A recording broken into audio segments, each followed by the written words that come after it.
A Escola Brasileira de Ensino Jurídico na Internet convida você para mais uma revisão EBEST. Trataremos de mais uma questão de direito constitucional, dessa vez sobre controle de constitucionalidade.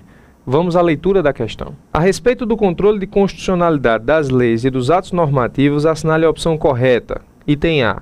Ocorre inconstitucionalidade por arrastamento quando a declaração de inconstitucionalidade alcança outra norma constitucional que não tenha sido impugnada inicialmente. Em tal situação, conforme entendimento do STF, diante do princípio da demanda, o referido tribunal não pode apreciar a norma consequente caso ela não tenha sido arrolada como inconstitucional pelo autor da ação direta de inconstitucionalidade. Item B. No controle difuso, a atribuição de efeitos prospectivos à declaração de inconstitucionalidade é proibida pelo STF. Item C. Em face do princípio da subsidiariedade, segundo o entendimento do STF, a possibilidade de impetração de mandado de segurança exclui a de se ingressar com a arguição de descumprimento de preceito fundamental. Item D.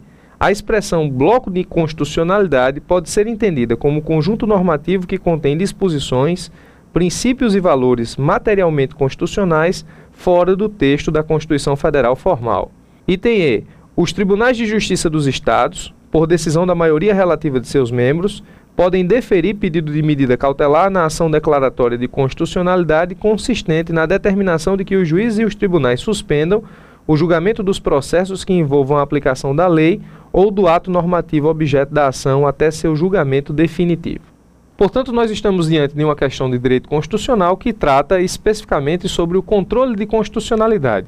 Analisando item por item, temos: ocorre inconstitucionalidade por arrastamento quando a declaração de inconstitucionalidade alcança outra norma constitucional que não tenha sido impugnada inicialmente. Em tal situação, conforme entendimento do Supremo Tribunal Federal, diante do princípio da demanda, o referido tribunal não pode apreciar a norma consequente caso ela não tenha sido arrolada como inconstitucional pelo autor da ação direta de inconstitucionalidade. No item A, o examinador relaciona o princípio da demanda, que deve ser obedecido pelo Supremo Tribunal Federal nas declarações de inconstitucionalidade, com o fenômeno da declaração de inconstitucionalidade por arrastamento ou por atração. Ora, a declaração de inconstitucionalidade por arrastamento ou por atração acontece quando a declaração de inconstitucionalidade de uma norma afeta um sistema normativo dela dependente ou, em virtude da declaração de inconstitucionalidade, normas subsequentes são afetadas pela declaração. Ora, o conceito quer dizer que, quando o Supremo Tribunal Federal analisa um dispositivo legal para saber se esse dispositivo guarda correlação com a Constituição Federal, se ele está em conformidade com o texto constitucional, ao declarar esse dispositivo inconstitucional, por vezes o Supremo Tribunal Federal acaba por perceber que a declaração de inconstitucionalidade de um dispositivo afeta outros dispositivos do texto normativo posto à apreciação do Supremo Tribunal Federal, mas que não estão contemplados pelo princípio da demanda. Ora, imagine que um legitimado para interpor uma ação declaratória de inconstitucionalidade questiona o artigo 1º de determinada lei no Supremo Tribunal Federal. O Supremo declara inconstitucional o artigo 1º da referida lei e percebe que o artigo 2º, embora não tendo sido pedido a sua inconstitucionalidade, não tendo sido pedida a sua inconstitucionalidade na inicial da ação declaratória de inconstitucionalidade, se encontra prejudicado pela inconstitucionalidade do artigo 1º. Nessa situação específica, o Supremo Tribunal Federal pode, por arrastamento ou por atração, declarar a inconstitucionalidade do artigo 2º, prejudicada que foi a disposição legal pela inconstitucionalidade declarada do artigo 1º. Isso é o que a doutrina entende por inconstitucionalidade por atração ou inconstitucionalidade por arrastamento. Sendo assim, nós percebemos que o Supremo Tribunal Federal, no controle concentrado de constitucionalidade, está condicionado ao princípio da demanda e que a inconstitucionalidade por arrastamento ou por atração excepciona este princípio da demanda.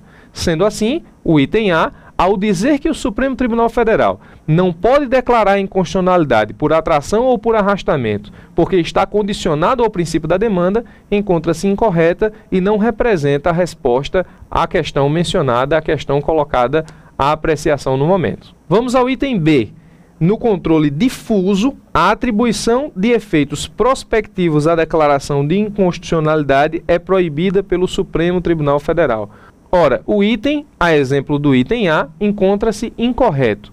o item está dizendo que no controle difuso, aquele que chega ao Supremo Tribunal Federal através especialmente do recurso extraordinário, neste controle difuso, o Supremo não pode atribuir efeitos prospectivos à declaração de inconstitucionalidade.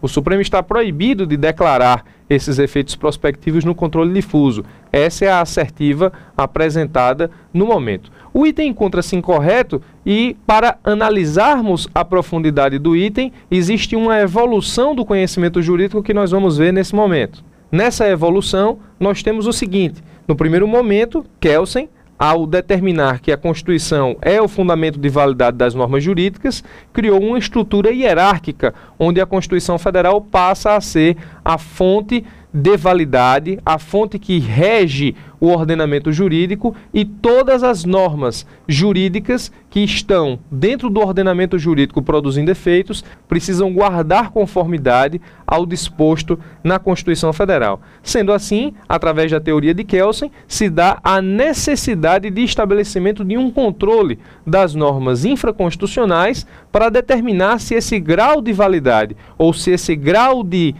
vinculação à Constituição Federal existe para todas as normas e acabar sendo retirado do sistema normativo todas as normas que desrespeitam essa validação constitucional. Sendo assim, através do controle de constitucionalidade, em tese, toda norma inconstitucional deveria ter efeitos ex tunc. É como se a norma inconstitucional nunca tivesse existido. Ora, através do controle, significa dizer que todas as normas que são declaradas infraconstitucionais, elas devem ser extirpadas do mundo jurídico como se elas nunca tivessem existido. Esse é o efeito ex tunc da norma constitucional, o efeito que retroage o nascimento da produção da norma e retira todos os efeitos dessa norma do mundo jurídico, de forma que o sistema não pode admitir uma anomalia, que é a possibilidade de produção de efeitos por um determinado tempo de uma norma declarada inconstitucional. Esse é o controle. A anomalia, que acabamos de falar, que significa justamente a possibilidade que existe de uma norma constitucional, mesmo declarada inconstitucional, produzir efeitos jurídicos por um determinado momento, se encontra nas leis 9868 e 9882 de 99. Essas duas normas permitem o que a doutrina e a jurisprudência chamam de modulação temporal no controle difuso.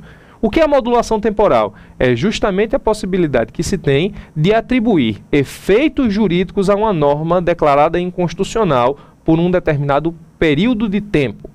Isso aconteceu no controle difuso através do leading case, que foi o julgamento pelo Supremo Tribunal Federal do caso dos vereadores de Mira Estrela, onde pela primeira vez aquela Corte Constitucional aplicou ao controle difuso de constitucionalidade a modulação temporal que existia já para o controle concentrado. E o fundamento da aplicação da modulação temporal no controle difuso é o mesmo que o Supremo Tribunal Federal aplica ao controle concentrado, qual seja, os princípios da boa-fé e da segurança jurídica devem ser respeitados no que diz respeito aos efeitos produzidos pela norma, mesmo inconstitucional, por um determinado período de tempo. Significa dizer que anular a norma por completo com efeitos ex tunc, sem efeitos prospectivos, ou seja, para o futuro, significaria afrontar os princípios da segurança jurídica e da boa-fé das pessoas nas relações jurídicas produzidas pela norma. O Supremo entende que, em determinadas circunstâncias, é muito mais grave para a sociedade retirar do ordenamento jurídico uma norma declarada inconstitucional e anular todos os seus efeitos, do que permitir que esses efeitos subsistam por um determinado período de tempo, ainda que a norma não guarde a sua concordância ou a sua validade fundamentada na Carta Maior da República. Sendo assim, o item encontra-se incorreto. Nós temos, enfim, a aplicação da modulação temporal no controle difuso de constitucionalidade permitida pelo Supremo Tribunal Federal. Vamos ao item C.